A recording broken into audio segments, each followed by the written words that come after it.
Welcome back to another Blue Jackets game reaction. Game 29, where they followed up two of their worst losses of the season with a solid 5-2 win over the St. Louis Blues.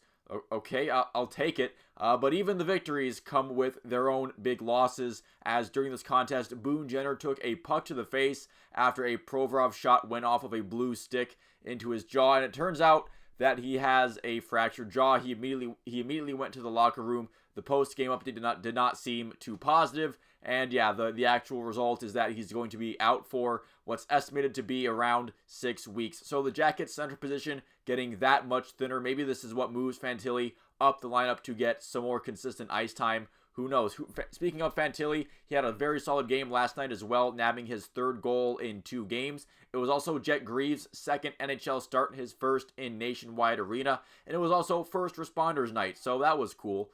The game started out all roses for the Jackets as the Russian line got things going early. It was Marchenko with a goal in close on Hofer, assists from Voronkov and Chinakhov. Jackets playing pretty solid for most of the first period, but they did allow Robert Thomas to get a breakaway, and he shot one past Greaves to tie it at 1. Seemed like it would just be another day, another blown lead for Columbus, but the end of the first period saw that mentioned Fantilli goal. It was on the rush, a really good job by Kent Johnson to create the space and time needed to find Fantilli, and he had a really good shot that made it 2-1 into the second period. They would take that same lead into the third period, but not before giving the Blues 2 power plays in the second period and also committing one with 7 seconds left in the second. Luckily, the Jackets penalty kill has been pretty good this season, and also the Blues power play is operating at a less than 10% clip, which is pretty terrible in case you weren't aware. Third period is where things get good for the Jackets. Again, this was a little bit of opposite day for what's been going on with the Jackets as of late. First off, Jet Greaves in full flight in this one, stopping 23 of 24 shots in the third period. The only goal that got by him was another goal from Robert Thomas, one of the most unassuming names for one of the better players in the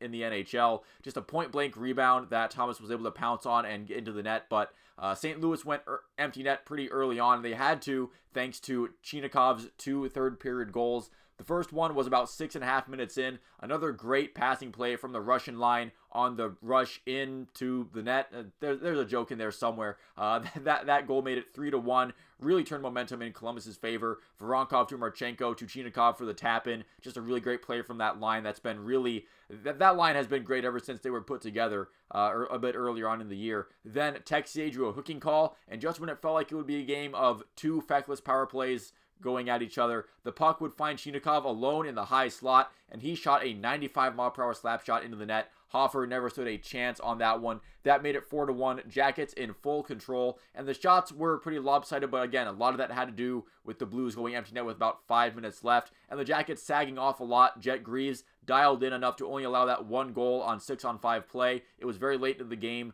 Only the most nervous of Jackets fans were really feeling the pressure. I do feel like even though the Jackets have blown a lot of leads as of late, it would have been a little bit ridiculous even for them to blow that kind of a lead in that short of amount of time. Texier eventually making a nice individual effort play for the final insurance goal, which is how you get to the final score of 5-2. So these kind of wins, good for the soul at this point in the season. I've said it before that I'm going to wring every ounce of happiness that I can from this season, as I'm not quite sure how many wins I'll actually see this Blue Jackets team get this year. Who knows if another losing streak is right around the corner and putting Crying Jordan up on the thumbnail again, but right now it's a 5-2 win, and I'll take it.